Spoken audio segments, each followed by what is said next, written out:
Do you guys remember this bathroom? Well, now it looks like wait, I can't show you that yet. We still have to tile. This is part 3 of the bathroom gut job.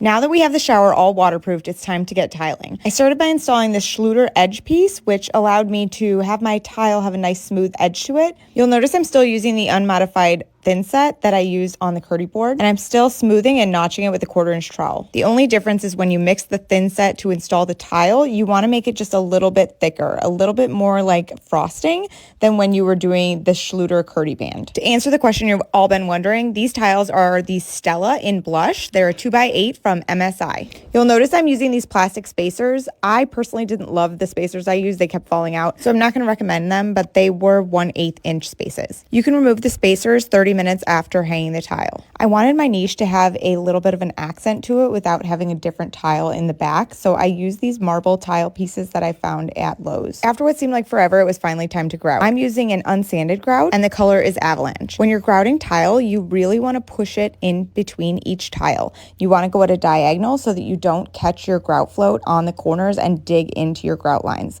Once you're done grouting, you have to get out your sponge and you wipe and rinse and wipe and rinse. It goes on forever.